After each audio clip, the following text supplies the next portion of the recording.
Friends, चलिए यहाँ पे पहला क्वेश्चन ले लेते हैं कि चावल निम्नलिखित में से किस स्थान पर पहली बार उगाया गया था। ठीक है ना, चावल।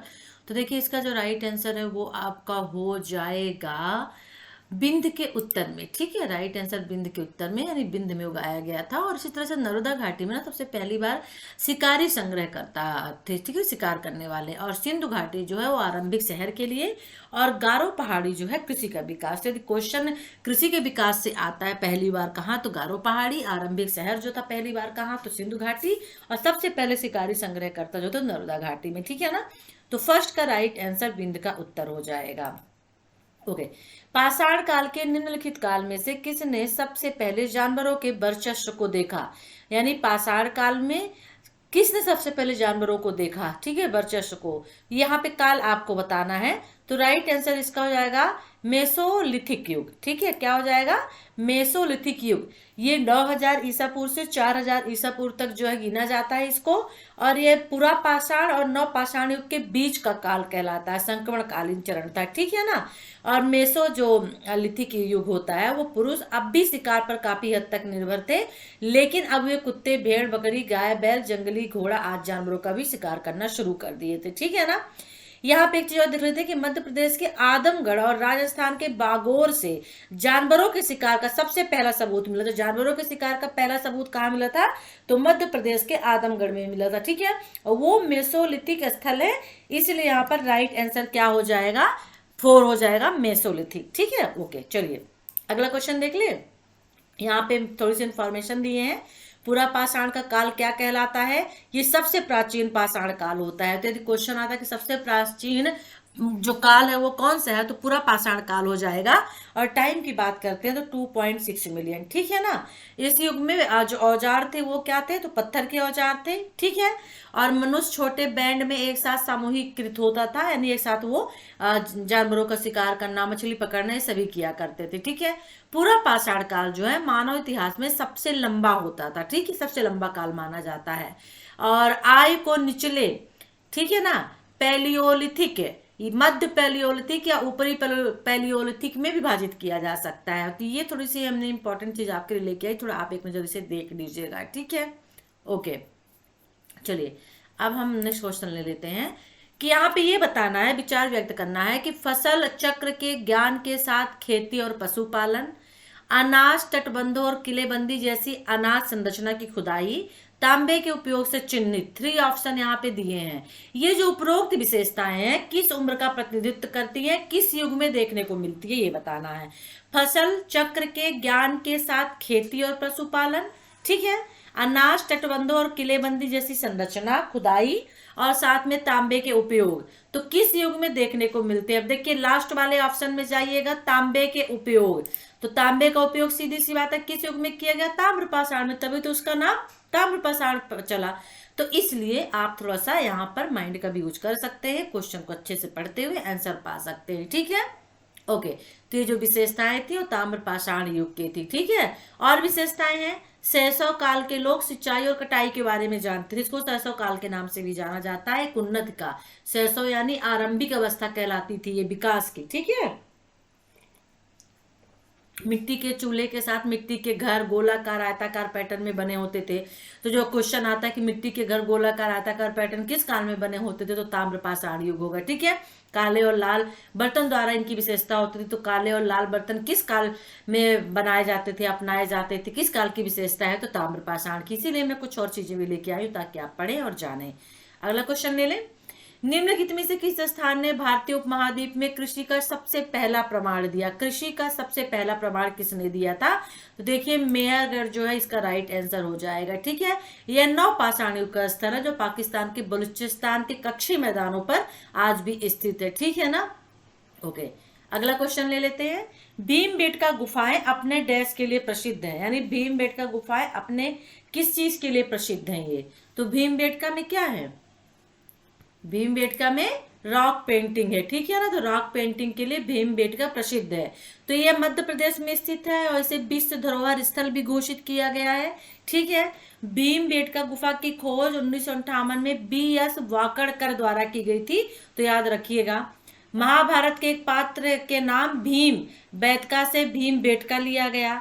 ठीक है, और भी पौराणिक कथाओं के आधार पर भीमबेटका गुफा का नाम भीम नाम से जुड़ा, जो पांडवों में से एक थे। ठीक है, तो ये थोड़ा सा ये देख लीजिएगा। राइट, चलिए राइट आंसर इसका क्या हो जाएगा, रॉक पेंटिंग के लिए भीमबेटका प्रसिद्ध है। पुरा पाषाण युग के लोग का मुख्य कार्य क्या था? पुरा पाषाण के जो लोग होते थे युग के, उनका मुख्य कार्य क्या होता था? शिकार करना, मछली पकड़ना, पशुपालन या कृषि करना। पुरा पाषाण युग के लोग तो शिकार करना मेन उनका काम होता था। पुरा पाषाण के लोग कोई काम नहीं होता था, शिकार से वो किया करते थे। ठीक है, कभी कभी मछली भी पकड़ते थे, ऐसा नहीं है, लेकिन पाषाण युग के लोग मछली पकड़ना काम करते थे। पूरा पाषाण के लोग जो है वो शिकार करते थे। ठीक है, शिकार किया फिर उसके बाद मछली पकड़ा। पैलियोलिथिक यानी पुराने पाषाण के लोगों का मुख्य व्यवसाय क्या था? 3 में पैलियोलिथिक आपका बटा हुआ, जो अभी जस्ट हम लोग देख के आ रहे हैं। ठीक है ना, पूरा पाषाण को 3 भागों में बांटा गया था। तो जो पुराने पाषाण युग के लोग हैं उनका मुख्य व्यवसाय क्या था? देखिए, तो उनका शिकार करना मुख्य व्यवसाय था। ठीक है, पाषाण काल के किस काल में मिट्टी के बर्तनों के उपयोग के सबसे पहले प्रमाण मिले हैं? पाषाण काल के किस काल में मिट्टी के बर्तनों के उपयोग के सबसे पहले प्रमाण मिले हैं, यानी मिट्टी के बर्तन सबसे पहले किस काल में बनाए गए हैं? तो राइट आंसर हो जाएगा नवपाषाण युग में। कब बनाए गए? नवपाषाण युग में मिट्टी के बर्तन बनाए गए और यूज किए गए। ठीक है ना, लेकिन लाल और पीले काले बर्तन की बात आए मिट्टी का, तो फिर वो ताम्र हो जाएगा। निम्नलिखित में से किस क्षेत्र में महिलाओं और पुरुषों ने लगभग 8000 वर्ष पहले गेहूं और जौ जैसी फसलों की खेती शुरू की थी?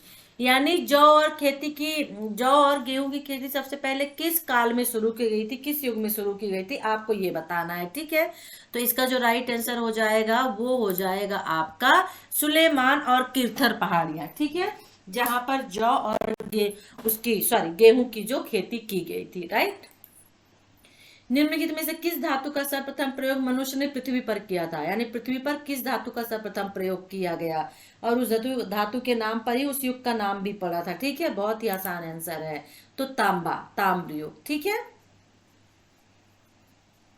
ओके। निम्नलिखित में से कौन सा काल मानव इतिहास का सबसे लंबा पाषाण काल है? अभी जस्ट हम पहले देख के आए हैं।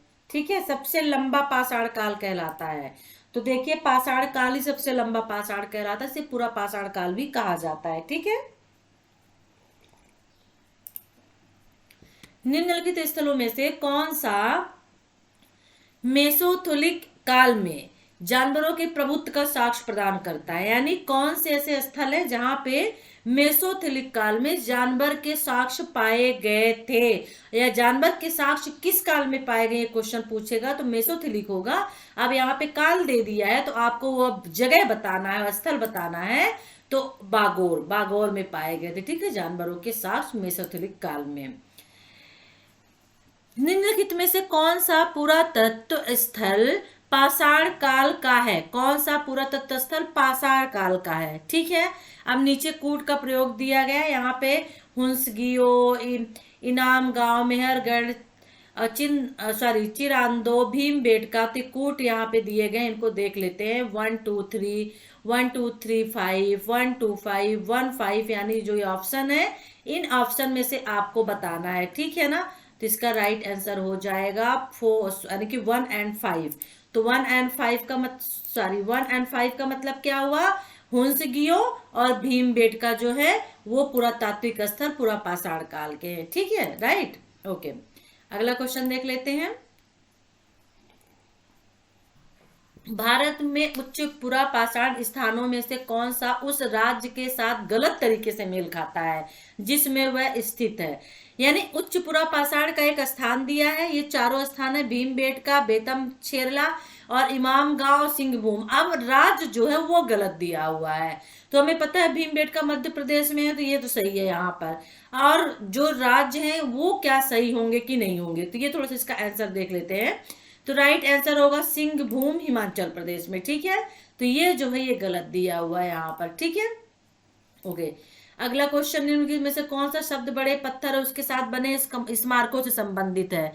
बड़े पत्थर या उसके साथ बने स्मारकों से संबंधित है? कौन सा शब्द बड़े पत्थरों या उसके साथ बने स्मारकों से संबंधित है?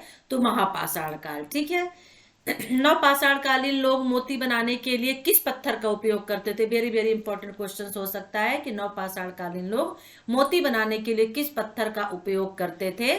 तो देखिए इसका जो राइट आंसर है वो हो जाएगा उपरोक्त सभी।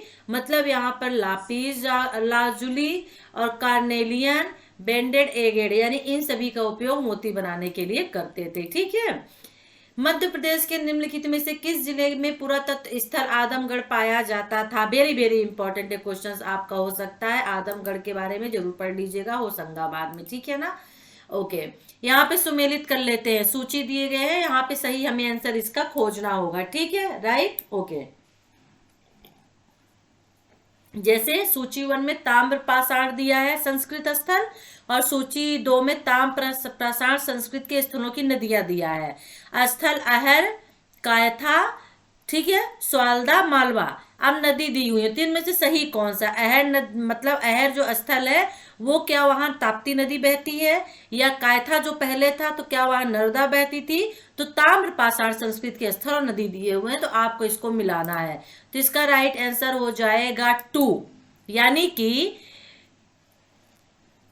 ए का 4, अहर का बनास, बी यानी कायथा का हो जाएगा काली सिंध, और इस्वाल्दा का हो जाएगा ताप्ती, और मालवा का हो जाएगा आपका नर्मदा नदी। ठीक है ना। ओके, हालांकि इस तरह के क्वेश्चन बहुत कम पूछे जाते हैं, फिर भी आप इसको देख लीजिए। ठीक है। हड़प्पा सभ्यता का सर्वाधिक मान्यता प्राप्त काल क्या कहलाता है? देखिए 2500 ईसा पूर्व से 1750 ईसा पूर्व जो होता है वो हड़प्पा काल का सर्वाधिक मान्यता प्राप्त काल है। ठीक है। सिंधु घाटी की सभ्यता निम्नलिखित में से किस सभ्यता के समकालीन नहीं थी? सिंधु घाटी की सभ्यता किस सभ्यता के समकालीन नहीं थी? तो ग्रीक सभ्यता के समकालीन नहीं थी। चीन की सभ्यता, मेसोपोटामिया, मिस्र की सभ्यता, ये सभी सिंधु घाटी सभ्यता के टाइम की है। ग्रीक सभ्यता बहुत पुरानी सभ्यता है। ठीक है। ओके, सिंधु घाटी की सभ्यता कहां तक विस्तृत थी? सिंधु घाटी की सभ्यता कहां तक विस्तृत थी? तो देखिए यहाँ पे दिया है पंजाब, दिल्ली, जम्मू कश्मीर, राजस्थान, बिहार, बंगाल, उड़ीसा, पंजाब, राजस्थान, गुजरात, उड़ीसा, बंगाल। तो देखिए यहाँ पर इसका जो राइट आंसर है, यहाँ पे आंसर गलत दिया हुआ है। ग्रीक की सभ्यता, सिंधु घाटी की जो सभ्यता है वो राजस्थान, बिहार, बंगाल और उड़ीसा में है। ठीक है, राजस्थान, बिहार, बंगाल और उड़ीसा में जो है, सॉरी, पंजाब, राजस्थान, गुजरात, उत्तर प्रदेश, हरियाणा, सिंध और बलूचिस्तान में है। ठीक है ना। आज भी सिंधु सभ्यता कुछ भाग जो बलूचिस्तान में है। ठीक है।